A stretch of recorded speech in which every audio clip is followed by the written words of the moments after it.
No one understood why the child kept pulling out her own hair. 2 years old, the only daughter of the most powerful boss in Boston, raised in a mansion worth more than an entire neighborhood, surrounded by nannies with the highest credentials, private doctors, and everything money could buy.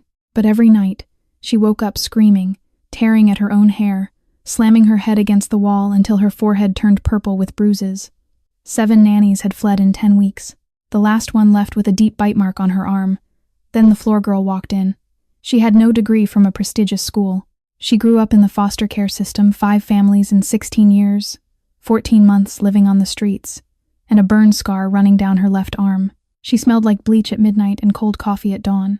But when she sat down on the floor and began to sing, the child did something she hadn't done with anyone in 10 months. She stopped screaming, crawled toward her, climbed into her lap, clutched her old teddy bear, and pressed her face into the woman's neck as if she had finally found home. 15 minutes later, she was sound asleep. The father, a man with dried blood on his vest sleeve and eyes red from sleepless nights, stood frozen in the doorway. And for the first time in 10 months, his eyes grew wet. The floor girl didn't know she had just stepped into the den of a creature that could tear her apart at any moment. She didn't know the man standing before her ran half this city with his fists and his silence. She didn't know how many secrets this house held, secrets heavy enough to bury her alive. She only knew the child in her arms had stopped trembling, and sometimes that was enough to stay. The moment shattered like glass. A voice cut through the silence, sharp, cold, dripping with disdain. "You are not permitted to touch my grandchild. We have standards." Victoria Ashford stood in the doorway, silver hair pinned like a crown, pearls gleaming at her throat, eyes colder than the marble beneath her heels. Her silk robe probably cost more than Ellie's entire savings. Ellie did not answer. She only held Lily tighter. The child stirred, tiny fingers gripping Ellie's collar, but she did not wake. Her breathing remained steady, a sound this room had not heard in 10 months. Victoria turned to her son. "Dominic, throw her out. Now. She cleans toilets. She has no business holding my granddaughter." Dominic had not moved from the doorway. His eyes were fixed on the child sleeping peacefully in the stranger's arms. Ellie lifted her head and looked straight into the eyes of the man Boston feared. She did not flinch. "Give me 60 minutes, she said quietly. "If she is still calm when the hour is up, maybe the problem was never the child. Maybe the problem is the room she has been living in." Silence. The grandfather clock ticking was deafening. Victoria flushed red. How dare out? One word from Dominic. Barely a whisper. The room froze. "Dominic, you cannot out. Now." Victoria stared at him for 3 seconds. Then she stormed out, heels clicking furiously. The door slammed. Silence. Ellie stayed in the rocking chair, humming the old song Mrs. Whitmore used to sing during those 3 years when she had known what love felt like. Dominic did not enter. He stood in the doorway, watching his daughter sleep. He did not speak. He simply watched. 60 minutes passed. The clock chimed. Dominic stepped inside, footsteps deliberately soft. "Can you stay tonight?" His voice was rough, exhausted. "I am a floor girl, not a nanny. I am hiring you as my daughter's nanny, starting now." He named a number enough to erase every debt, buy an apartment without a leaking roof, stop counting dollars for food. Ellie kept her face calm. "1-week trial. If she is still okay, we talk again." Dominic nodded. "Agreed." He left without another word. Ellie looked down at Lily, sleeping in her arms. Tiny fingers curled around her collar, bruises fading from purple to yellow. She thought about the 4-year-old girl who sat beside her mother's body for 2 days. No one had come. No one had stayed. She had been the child nobody stayed for. She would not let Lily become her, but she did not know what she had agreed to. She did not know that the man who hired her ran this city with blood and silence. She did not know the secrets in this house were heavy enough to bury her. She only knew the child had stopped trembling, and sometimes that was enough to stay. Ellie did not sleep. She sat in the rocking chair beside Lily's crib, eyes wide open, watching the shadows shift across the ceiling. The child slept peacefully in her arms, the first peaceful sleep in 10 months, but Ellie could not bring herself to close her eyes. The nursery was worth more than her entire life combined. Crystal chandeliers hung from the ceiling. Hand-painted murals of forest animals covered the walls. Toys lined every shelf, dolls still in their boxes. Stuffed animals with price tags attached.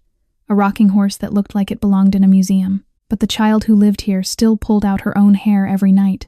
All the money in the world could not buy what Lily needed. When morning came, Ellie began to observe. This mansion was not a home. It was a fortress. Cameras watched from every corner, black eyes staring down from ceilings. from hallways, from places she would never have thought to look. Guards in black suits rotated every 8 hours, precise as soldiers changing watch. They wore earpieces and moved without sound. Ellie counted at least 15 different men in a single day. They called Dominic Boss or Mr. Ashford, never his name, never casual. They lowered their heads when he passed, spoke softer when he entered a room. This was not respect, this was fear. That night, at 2 a.m, Lily woke crying for milk. Ellie lifted her gently and carried her down to the kitchen, her footsteps light as a cat across the marble floor. She had learned to move without sound long ago, during those nights hiding in the Donovan house, when silence meant survival. As she passed the hallway leading to Dominic's office, she saw light spilling through a crack in the door. Voices, several men. Ellie knew she should not stop. She should not look. But survival had taught her that information was a weapon, and she needed to know what kind of beast she was living with. Through the narrow gap, she saw 5 men seated around an oak table. Dominic sat at the head, spine straight, face cold as stone. A middle-aged man was speaking, his voice trembling. Salazar took 2 more points this week. The South Docks and Warehouse Sector 7. We lost 2 men. Dominic said nothing. He only watched. The man began to sweat. Droplets ran down his forehead, into the collar of his white shirt. I will take it back, boss. I swear I will take it all back. Silence stretched like a blade. Then Dominic spoke. 2 words. 72 hours. Not loud, softer than usual. But those 2 words fell heavy as a death sentence. The man nodded frantically, face pale as a corpse. Ellie backed away, heart pounding like a drum. She carried Lily to the kitchen, poured the milk with shaking hands, and returned to the nursery without looking back. In the darkness, she sat trembling in the rocking chair. She had suspected from the first night the blood on his sleeve, the guards everywhere, the way people feared him.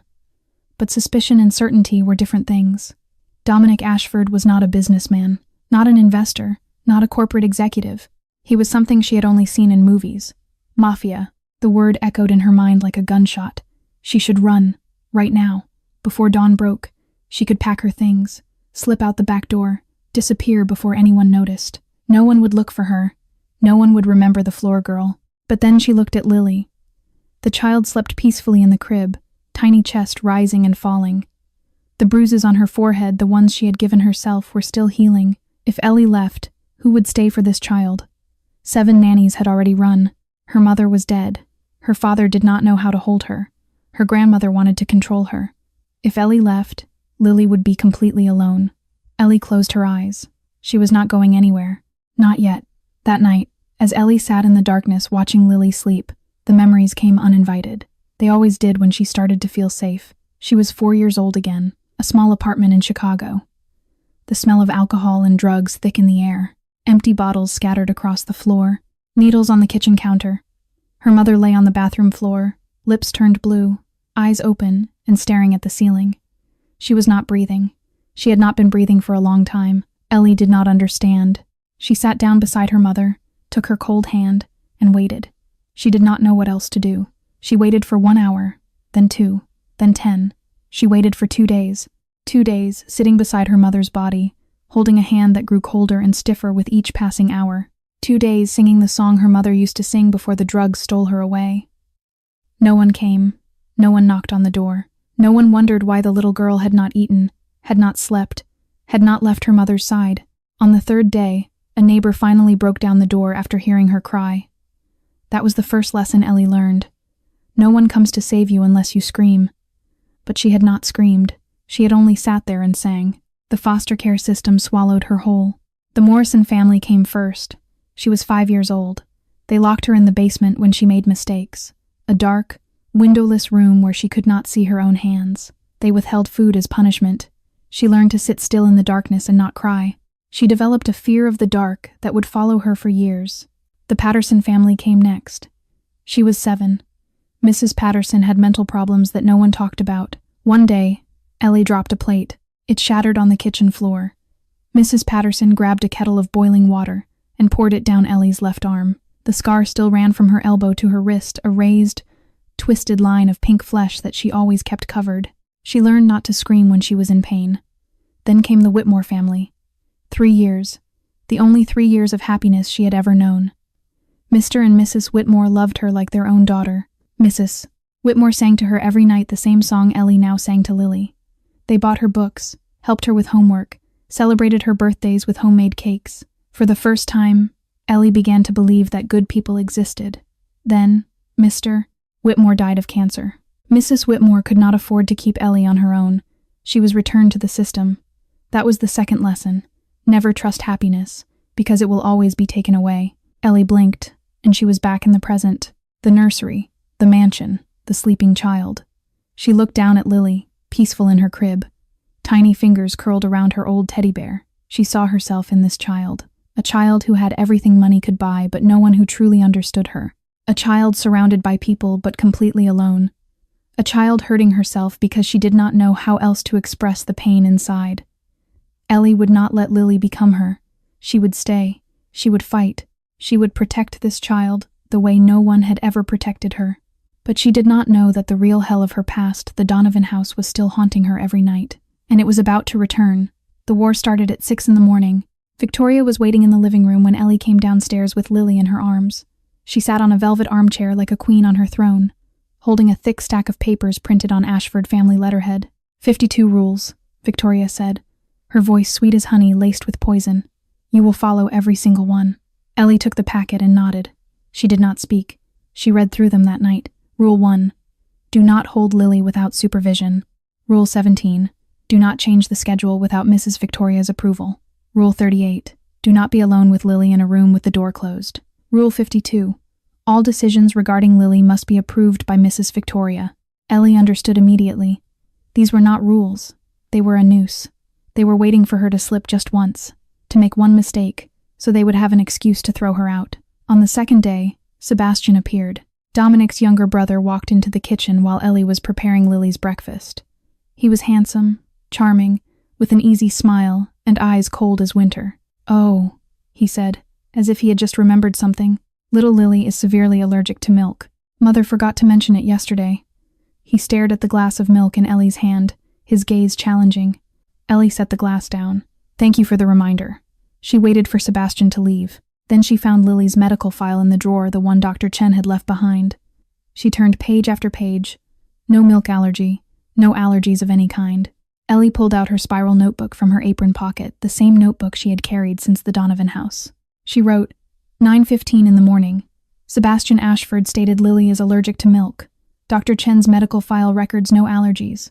She photographed the page, backed it up to the cloud. She had learned from the Donovan house. If you do not have proof, your words are trash. That afternoon, Victoria started changing Lily's nap schedule. 3 times in one day, each time with a different excuse. I need to show Lily to our guests. We need photos for the family album. I must check if my granddaughter is feeling well. Lily did not get enough sleep. She fussed all afternoon, too tired to eat, too exhausted to stop crying. And right then, Victoria led Dominic into the nursery. The child was wailing in her crib, face red, tears streaming down her cheeks. You see, Victoria said, her voice heavy with manufactured concern. She cannot control the child. I told you this would happen. Outsiders do not understand how to care for an Ashford. Ellie did not explain. She did not argue. She simply lifted Lily into her arms, held her close, and began to hum the old song. 10 minutes later, Lily was asleep. Dominic stood in the doorway, watching. His face revealed nothing. Then he turned and walked away without a word. Victoria stood there, lips pressed tight, eyes narrowed with fury. That night, Ellie sat in her small room and wrote in her notebook, They are building a case against me. They are waiting for me to fail. She paused, pen hovering over the page. But they do not know that I have been fighting since I was a child no one believed. She wrote one more line. Paperwork is a shield. A timestamp is a sword. She photographed the page, backed it up to the cloud. Victoria and Sebastian thought she was just a stupid floor girl. They did not know she had learned to read a room faster than they could speak. They did not know she had been preparing for this war before they even realized they had declared it. That night, as Ellie backed up her notes to the cloud, the memories came. She did not want to remember the Donovan house. But memory does not ask permission. It comes like an undertow, dragging you down every time you start to feel safe. She was 12 years old again. The Donovan house, her 4th foster home. Marcus Donovan was a respected man in the community, a businessman who had taken in 7 foster children over the years. Everyone called him a saint. The first night, he came into her room at 2 in the morning, She did not understand what was happening. She only knew to lie still and stare at the ceiling. 4 years. For 4 years, he came to her room. For 4 years, she learned how to separate her soul from her body, to look at the crack in the ceiling and simply not be there anymore, to float somewhere above herself while he did what he did. His wife knew. Mrs. Donovan saw the way her husband looked at Ellie. She saw him slip into the girl's room at night. She saw the emptiness in Ellie's eyes every morning. She turned away. She said nothing. She pretended not to see. When Ellie turned 16, she finally spoke. She went to the police. She told them everything, every night, every detail, every moment she had tried so hard to forget. She thought someone would finally listen. No one believed her. Foster children often make up stories for attention, the officer said. There is no physical evidence, the social worker wrote in her report. Marcus Donovan is an upstanding citizen. He has taken in 7 children and given them homes. Ellie was transferred to another family for causing disruption. Marcus Donovan remained free. He continued to take in foster children. He was still called a good man. That was the lesson written in blood and bone. If you do not have proof, your words are trash. No one saves you. No one believes you. You can only save yourself. From that day forward, Ellie documented everything. Dates, times, locations. Who said what? Who did what? She photographed every bruise, recorded every conversation she could, backed up everything to places no one could reach. She never fully trusted anyone again. The memories faded, and Ellie was back in the present. She stood in the nursery doorway, watching Lily play on the carpet. The child was pushing a toy truck across the floor, making soft sounds, not words yet, but sounds. Progress. Ellie saw herself in this little girl, a child screaming and no one listening, a child hurting herself because she did not know any other way to express the pain trapped inside, a child surrounded by people but completely alone. She would fight for Lily, the way no one had ever fought for her. She would document everything. She would gather evidence. She would build a case so strong that no one could dismiss it. And if Victoria and Sebastian thought they could destroy her with their traps and their lies, they were wrong. She had survived Marcus Donovan. She had survived the streets. She had survived 16 years of hell. She would survive them too. The next morning, Ellie reached into her coat pocket for her gloves. Her fingers touched something cold. She pulled it out. A bottle of sleeping pills. She stared at it. The seal was still intact. She had never bought sleeping pills. She had never used them. Someone had put this in her pocket. They were going to accuse her of drugging the child. They were going to say she had abused Lily.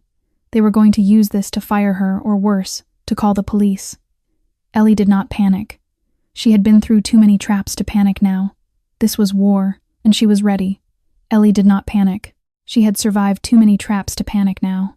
She pulled out her phone, turned on the camera, and began recording. She held up the bottle of sleeping pills, showing the intact seal clearly in the frame. Today is Thursday, March 15th, she said calmly. The time is 7:23 in the morning. I just found this bottle in my coat pocket. I have never purchased sleeping pills. I have never used them. The seal is unbroken. She opened the bottle on camera, showing it was full, untouched. Then she saved the video, backed it up to the cloud. Next, she accessed the security system. She had learned the password on her first day, watching over a guard's shoulder as he typed it in. People always underestimated the floor girl. They never noticed what she saw. She scrolled through the footage from the previous day. Hallway cameras. Staff changing room. There, Sebastian Ashford, walking past the staff room at 2 in the afternoon, pausing, looking around, slipping inside for 47 seconds, the exact time Ellie had been feeding Lily upstairs. She took screenshots, backed them up to the cloud, wrote everything in her notebook with dates and timestamps. Paperwork is a shield. A timestamp is a sword. But there was something else Ellie had noticed since her first day in this house. Someone was watching her. Not the cameras, not Victoria or Sebastian, a man who moved without sound. He appeared in corners of rooms like a shadow, disappeared like he had never been there. The other guards called him Spectre. On the 6th day, Ellie walked past a door at the end of the second-floor hallway. She had never seen it open before, but now it stood slightly ajar, warm light spilling out. Inside, she saw weapons, guns lined up on racks like books in a library, handguns, rifles, things she did not know the names of. Ellie stood there for 3 seconds. She could feel someone watching her, recording her reaction. She did not step inside. She did not touch anything. She simply turned and kept walking, as if she had seen nothing at all. Behind her, the door closed very softly. The next morning, Spectre appeared in the kitchen.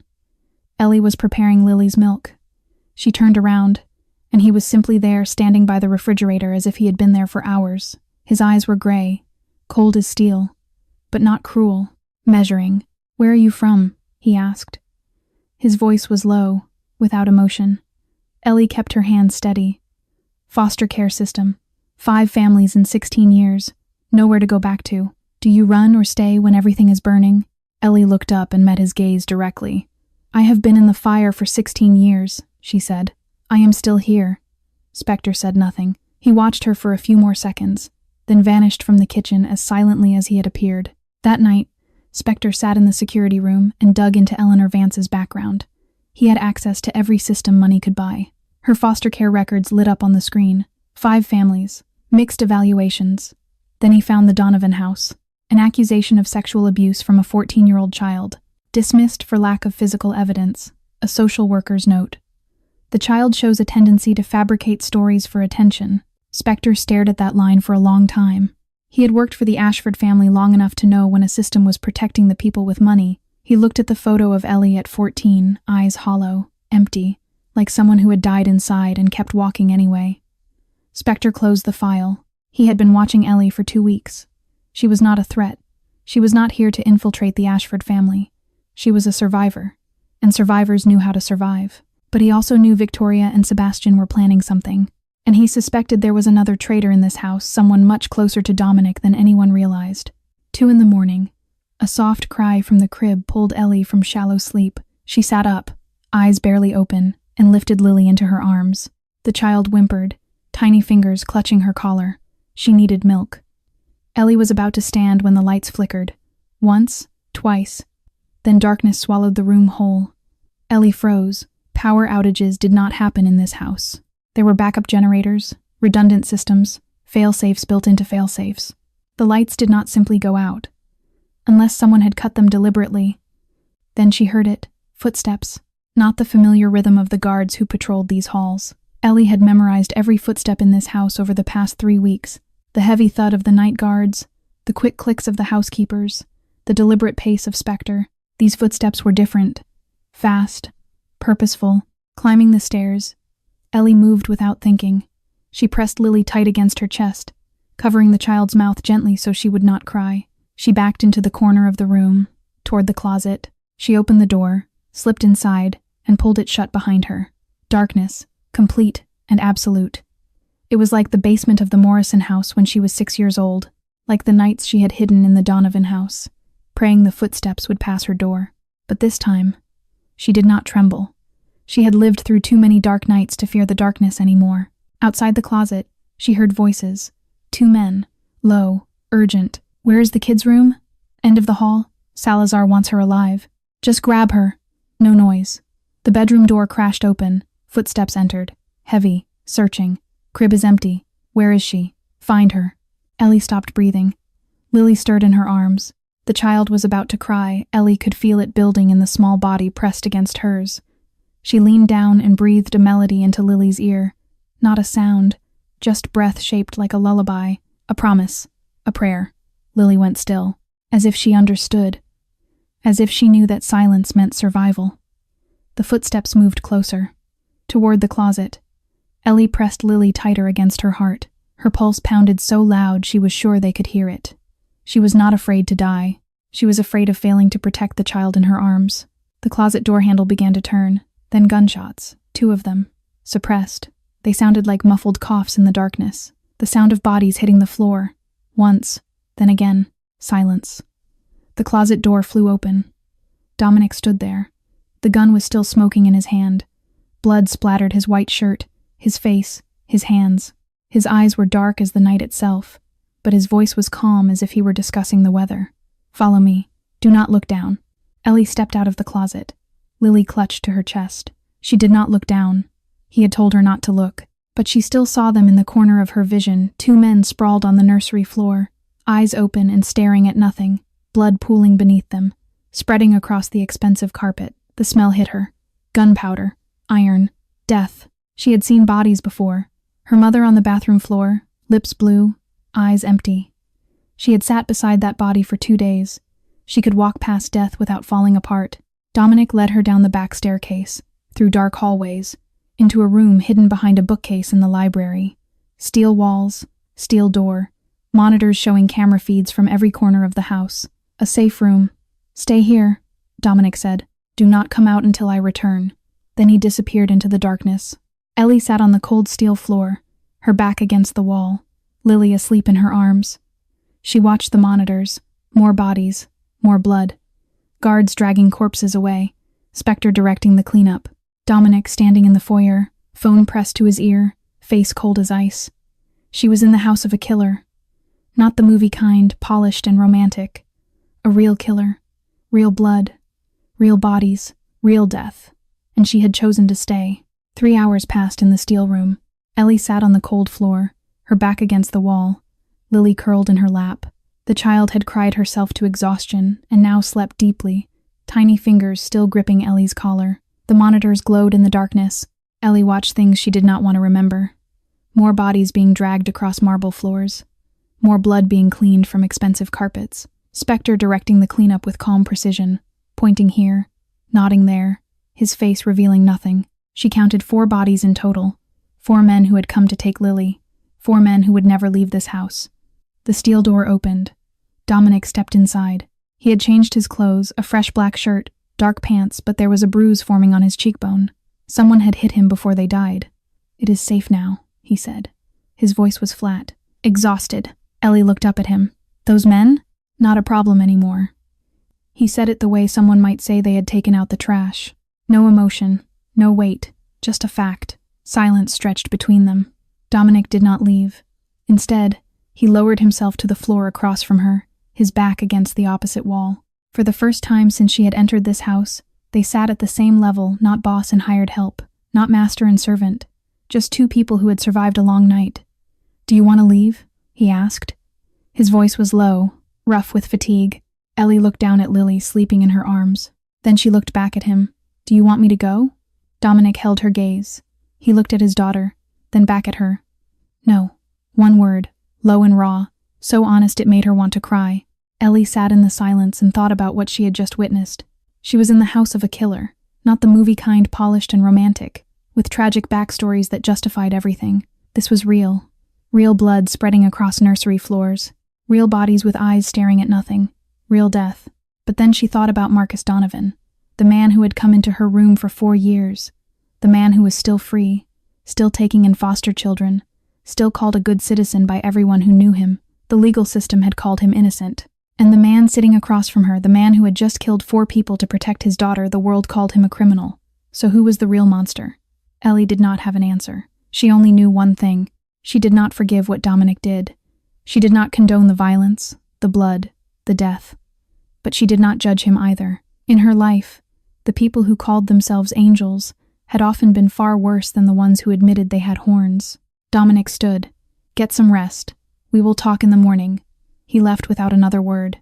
Ellie carried Lily back to the nursery. The carpet had been replaced. She could smell the fresh fibers, and no trace remained of what had happened hours before. As if 4 men had not died on this floor. As if blood had not soaked into the ground beneath a child's crib. She laid Lily in the crib and sat in the rocking chair. She did not sleep. She sat by the window and watched the darkness outside, thinking about the choice she had made. She had chosen to stay in the den of a predator. She had chosen to raise a child in a house built on blood and silence. She could only hope she would not pay for that choice with her life. But even as fear whispered in her mind, she looked at Lily sleeping peacefully, the first peaceful sleep in 10 months, and she knew she would not leave. Not yet. Not ever. The miracle came slowly. Not the way it happens in movies, sudden and dramatic, with swelling music and tears of joy. It came the way spring comes after a long winter, gradually, gently. One small thaw at a time. In the 3rd week, Lily began to sleep longer. 45 minutes became 1 hour. 1 hour became 90 minutes. 90 minutes became 2 full hours of peaceful rest. She stopped waking up screaming. She stopped pulling out her own hair. She stopped slamming her head against the wall. In the 4th week, her behavior shifted.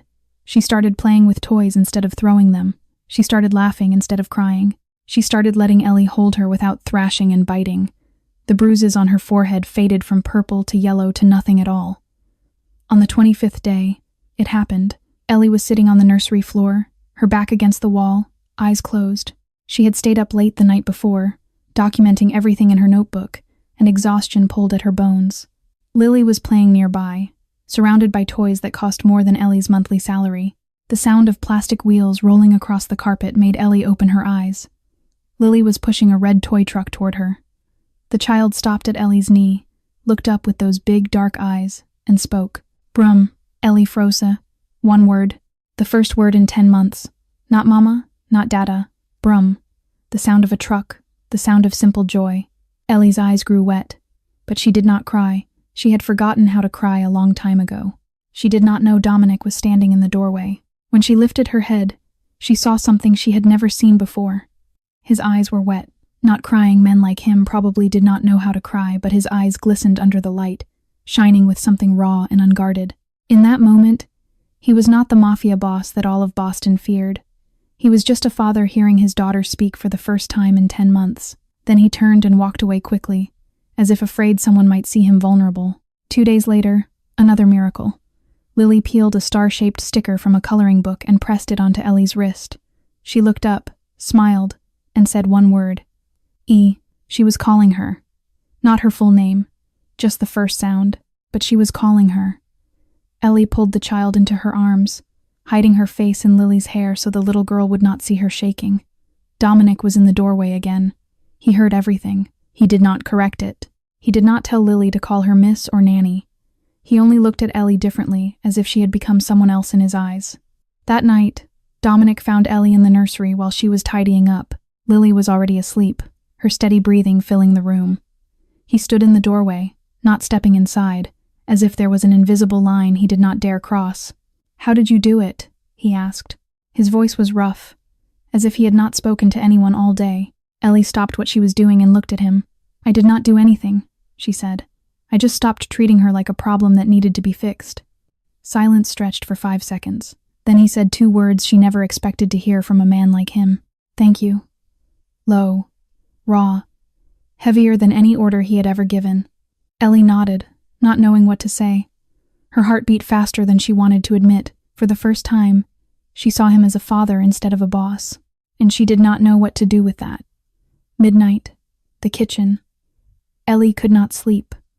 The memories of bodies on the nursery floor still haunted her, mixing with older memories she could not escape. She was making tea when she felt him. Spectre appeared without a sound, like his name. One moment she was alone. The next, he was leaning against the refrigerator as if he had been there for hours. "I need your help," he said. Ellie did not flinch. She had learned to expect him by now. "Help with what?" "Victoria and Sebastian are plotting to take guardianship of Lily. They are buying a doctor, building a false file. I need evidence. Why come to me?"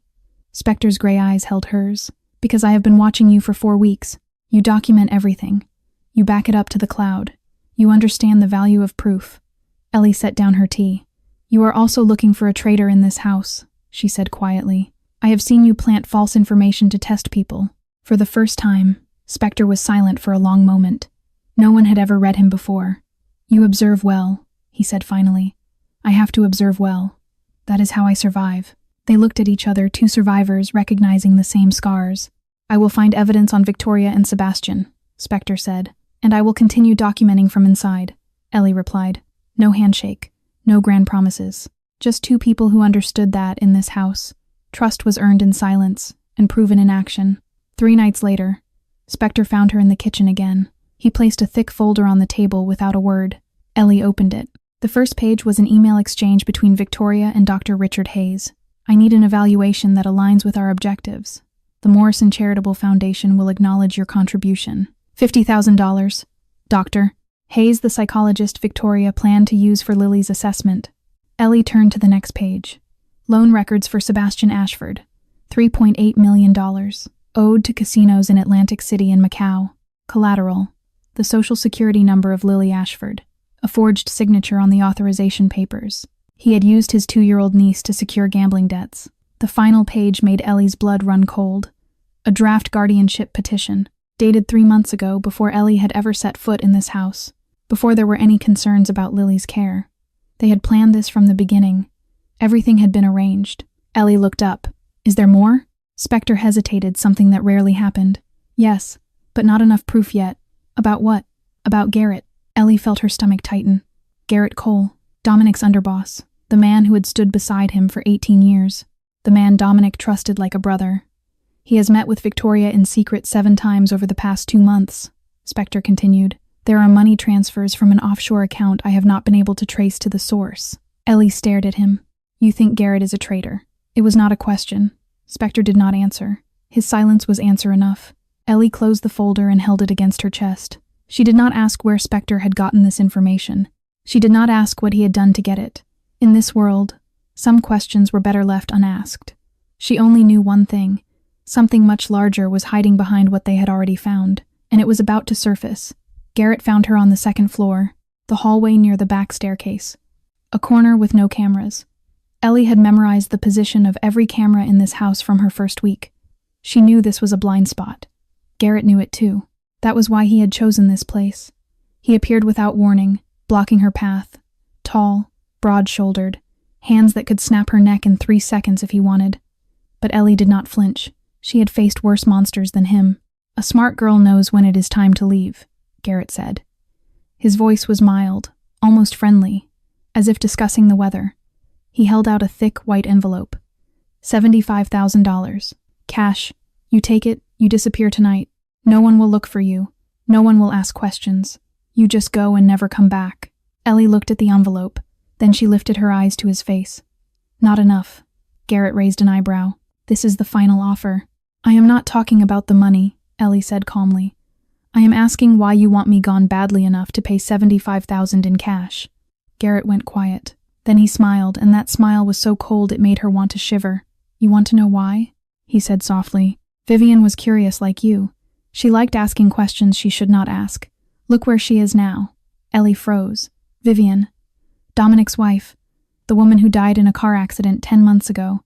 Garrett tilted his head, watching her the way a predator watches prey.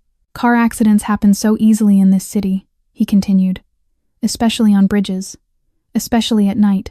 Especially when someone cuts the brakes. Then he walked away. His heavy footsteps echoed down the empty hallway, growing fainter until they disappeared entirely. Ellie stood there, her back pressed against the wall, heart pounding like a drum. Vivian had not died in an accident. Vivian had been murdered, and Garrett had just admitted it to her face. That night, Ellie found Spectre in the kitchen. She told him everything, word for word, every detail of the conversation. Spectre listened in silence. When she finished, he did not speak for a long time. I have suspected for a while, he finally said. Vivian's death was too convenient, too perfectly timed. It happened right when she started investigating the family finances.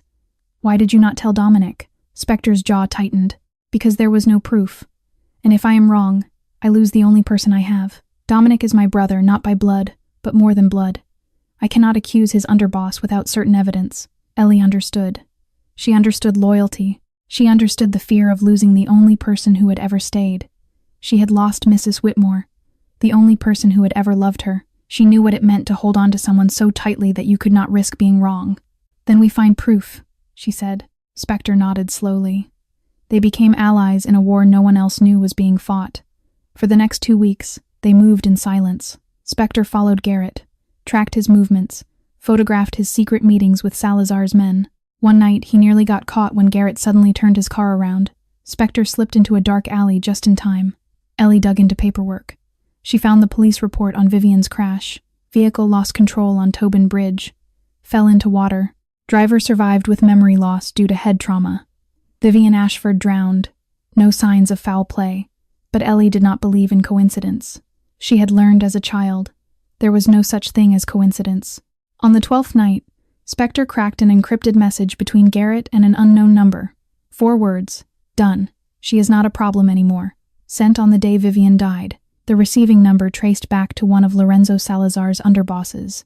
3 days after the accident, $100,000 had been transferred from Salazar's offshore account into Garrett's personal account.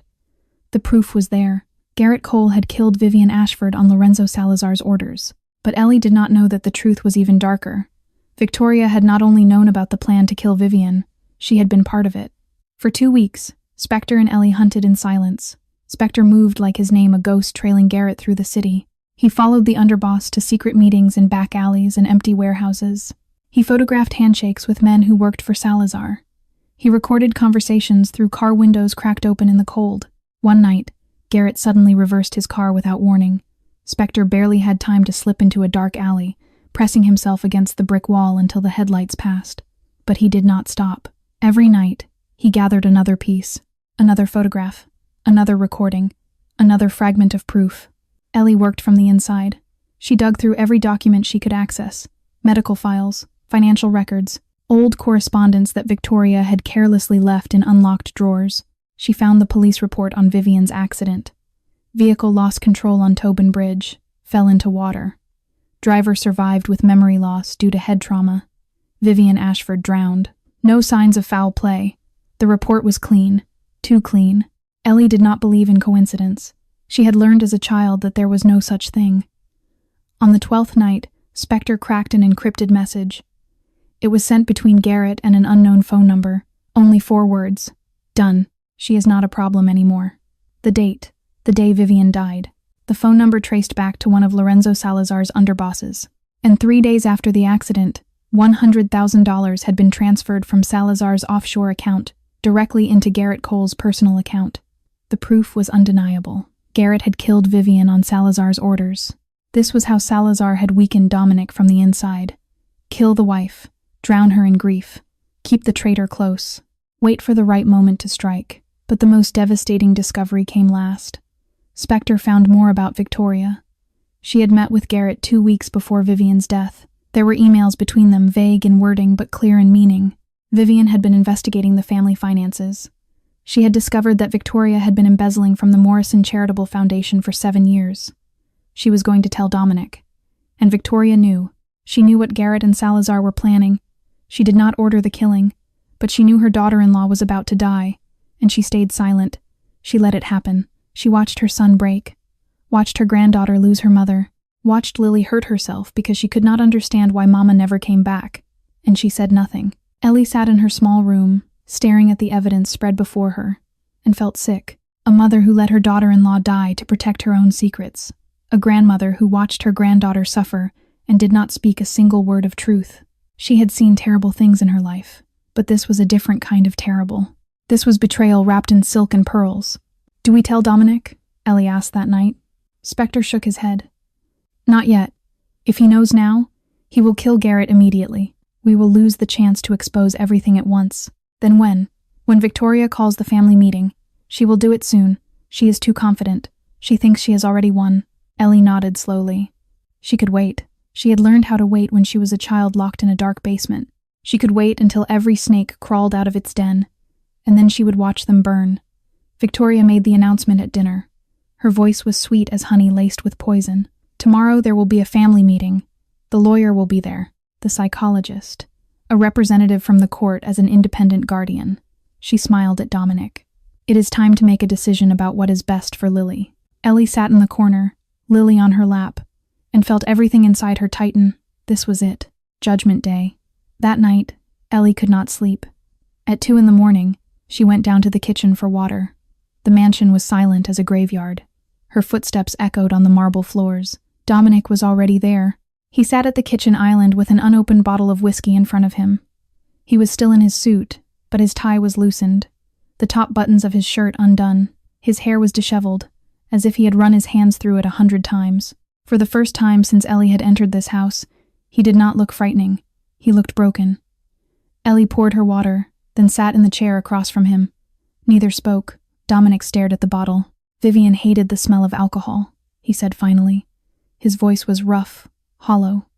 "She said every time I drank, she did not recognize me anymore. I promised her I would stop. It has been 10 months since I touched a drop." Silence stretched between them. "The night she died, I was in a meeting," he continued. "My phone vibrated 12 times. I did not answer. I thought I would call back when it was over." His voice cracked. "When I called back, the police were already at the scene." He looked down at his hands, fingers clenched into fists. "I failed to protect her, and now I am failing my daughter." Ellie sat still.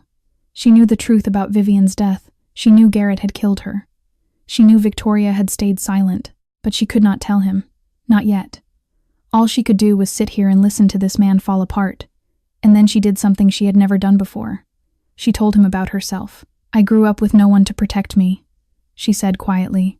"Not because there were no adults around, but because no one chose to believe me." Dominic lifted his head and looked at her.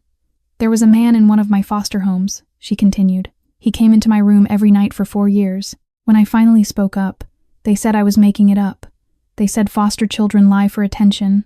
He is still free, still taking in foster kids, still called a good man." Heavy silence filled the kitchen. Dominic's fists tightened. His eyes darkened with something dangerous. "Where is he now?" he asked, his voice low and cold. "Free," Ellie said, "still called a good citizen." The silence that followed was suffocating. "Why are you still here?" Dominic asked after a long moment. "You could have left the first night. After what you saw. Why did you stay?" Ellie looked at him and told the truth.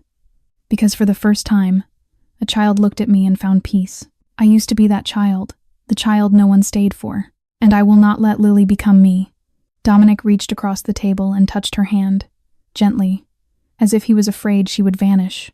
Ellie did not pull away. "No matter what happens tomorrow," he said softly, "you are the only person who does not want something from me." "I want Lily safe," she replied. "That is wanting something." He smiled, the first smile she had seen from him without shadows behind it. "That is the only thing worth wanting." They sat there, hand in hand, watching the unopened whiskey until the sky outside turned from black to gray.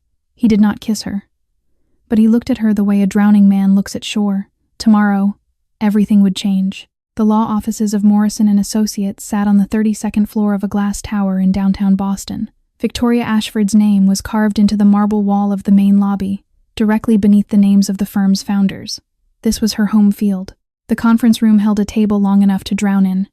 Polished mahogany stretched from one end to the other, reflecting the cold light from the floor-to-ceiling windows. Victoria's side was full.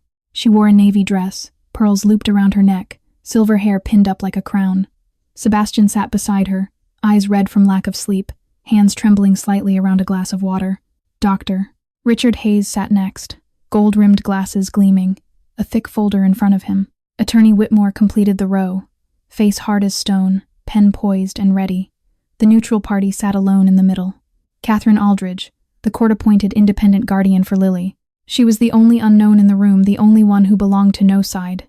Dominic's side was thin, just him. Ellie holding Lily in the corner, the seat reserved for the help, the seat no one bothered to notice. Inspector standing guard by the door, like a statue carved from shadow. Victoria opened with her honeyed voice. "We all want what is best for Lily," she said, her tone heavy with manufactured concern.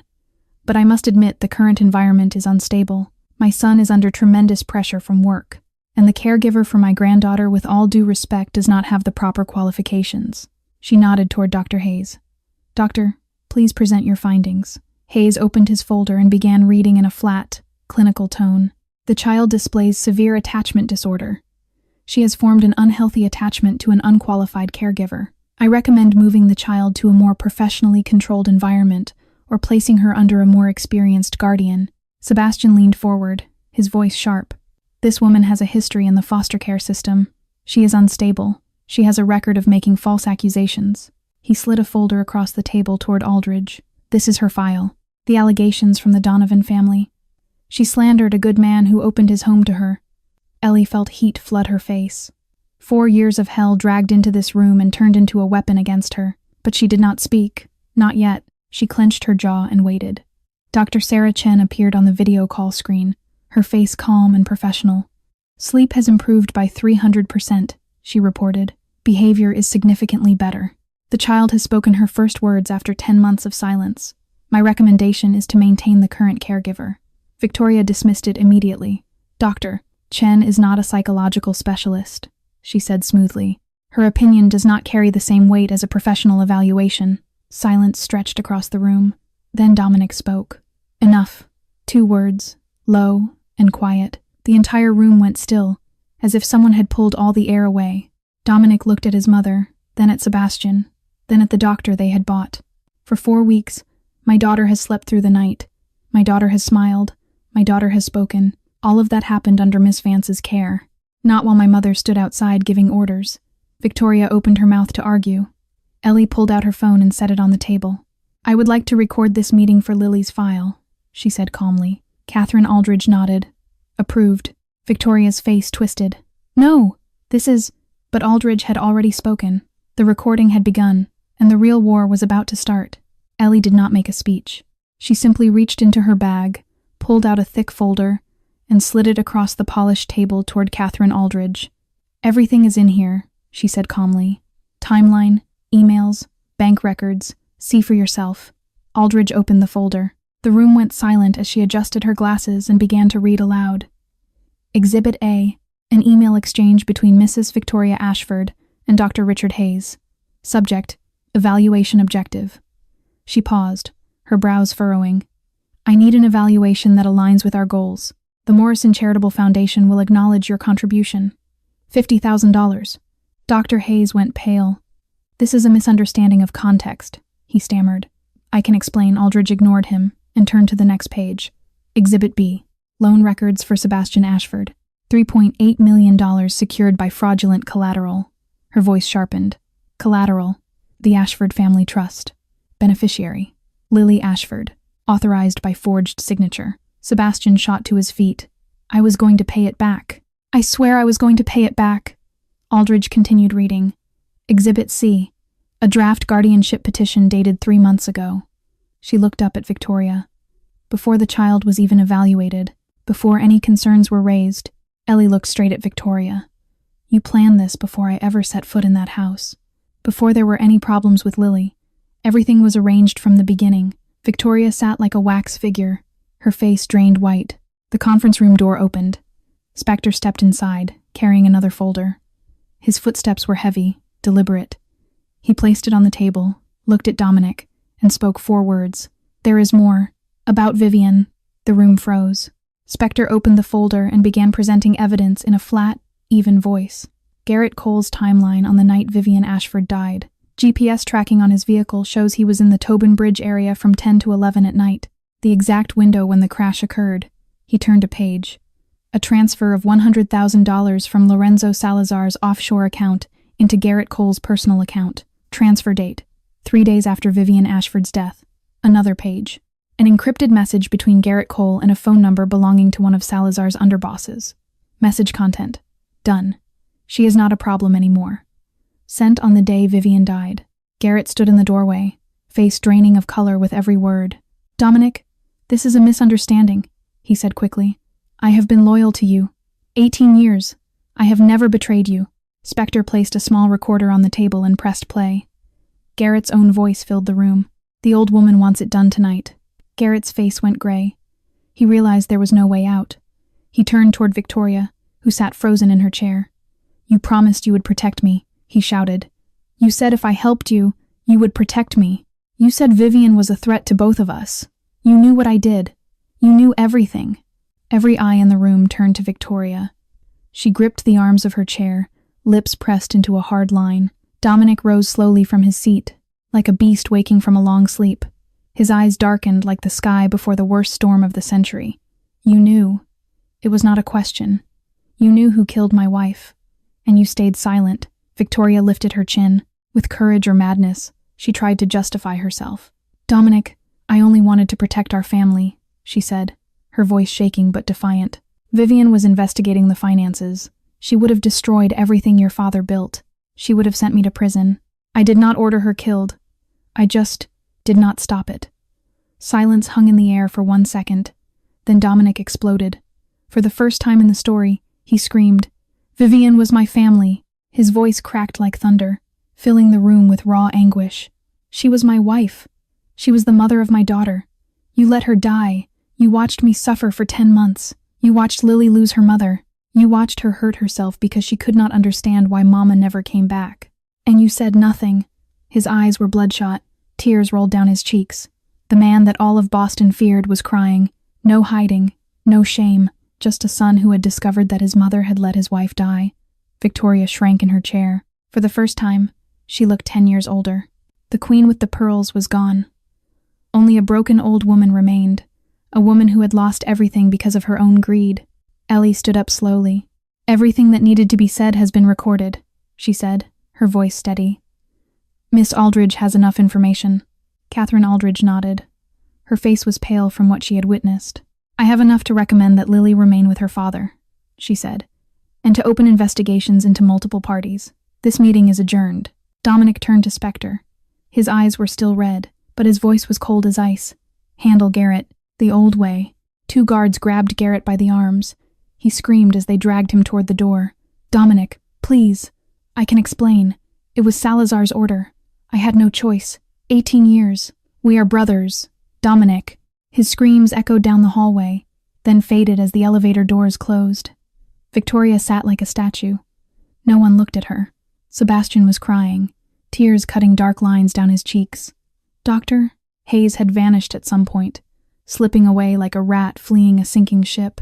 Ellie stood in the corner, Lily asleep in her arms, watching this family fall apart in front of her.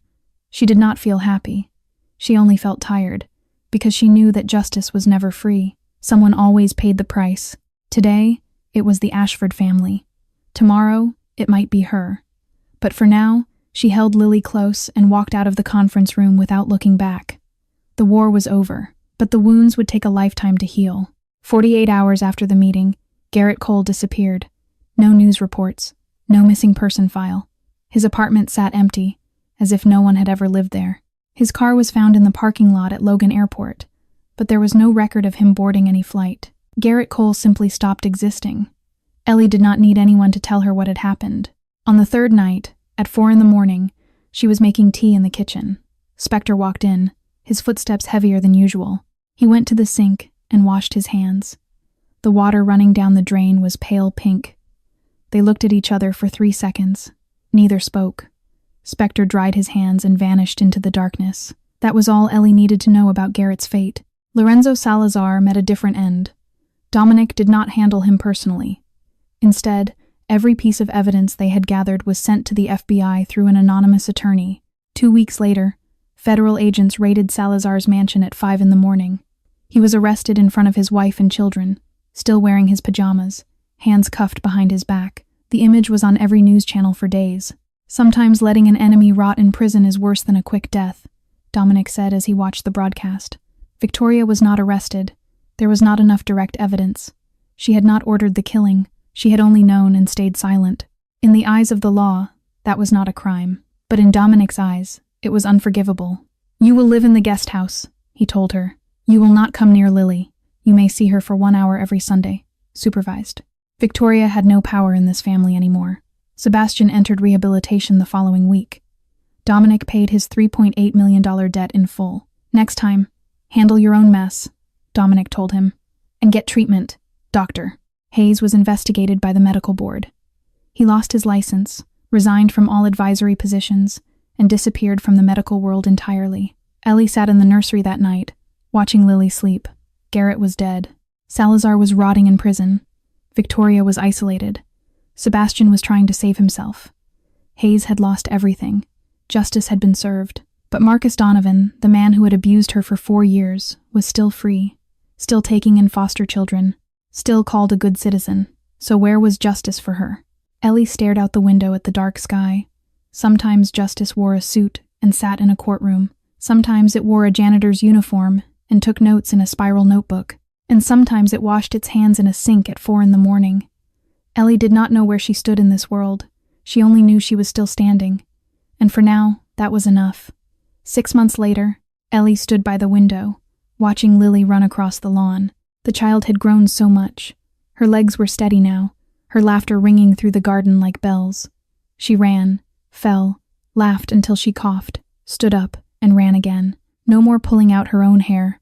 No more slamming her head against walls. No more screaming through the night. Just a little girl learning how to be a little girl.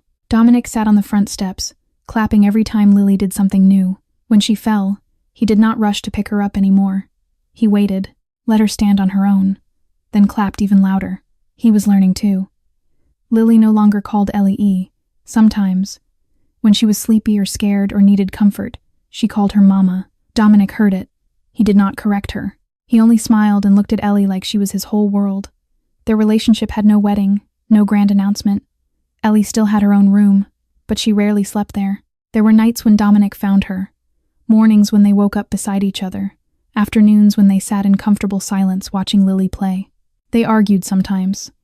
About his work, about her past, about what the future would look like. It was not perfect. It was still being built, brick by brick, like a house rising slowly from the ground. Dominic was changing. He was handing over more of the business to Priest, his most trusted man after Spectre. He would never leave the underworld completely. He was not that kind of man, but he was pulling back gradually, spending more time at home, breakfast, dinner, bedtime stories, small moments he had never had before. Ellie was building something bigger than herself. A foundation to support girls aging out of the foster care system. Scholarships, job training, a resource library teaching them how to document everything, how to gather evidence, how to protect themselves. Paperwork is a shield. A timestamp is a sword. Professor Wells sat on the advisory board. Spectre donated anonymously. Ellie knew but never said anything. But not everything was healed. Ellie still had sleepless nights. Still panicked when someone touched her without warning. Still checked the door locks 3 times before bed. Still refused to drink anything she had not poured herself. Marcus Donovan was still free. Still taking in foster children. Still called a good man. Trauma did not disappear just because you found happiness. It only became easier to carry when someone stood beside you. One morning, Ellie stood in front of the bathroom mirror. She looked at herself for a long time. Then her hand moved slowly to rest on her stomach. There was a small secret she had not told anyone yet. A secret that made her heart race with fear and hope at the same time. Perhaps this family would grow. Perhaps the little girl who had once sat beside her mother's body for 2 days would finally have a family of her own. Perhaps the child inside her would never know what it felt like to be alone. Ellie looked at her reflection and allowed herself, for the first time in her life, to dream. People asked Ellie if she had any regrets. Staying in the house of a mafia boss, recording people with degrees higher than hers, loving a man with blood on his hands.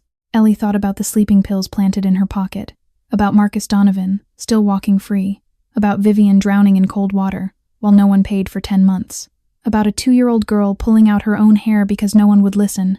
Her answer was simple. No. She would do it all again if she had to. Because sometimes, the people treated like nobodies carry the greatest strength. Because proof and truth can defeat money and power.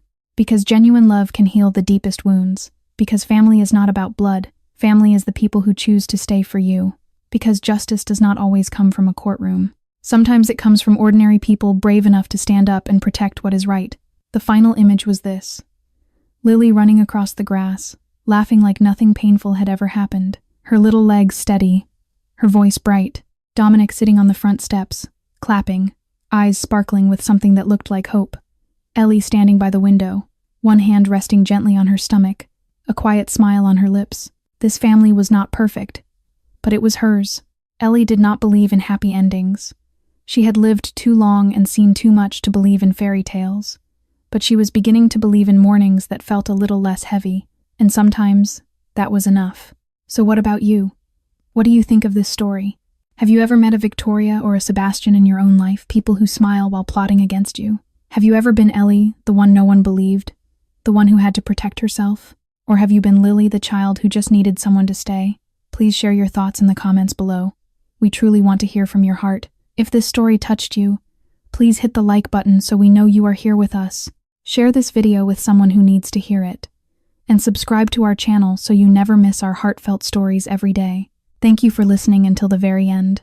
Your time means everything to us. We wish you and your loved ones good health, peace, happiness, and gentle days ahead. Goodbye for now, and we will see you in the next video.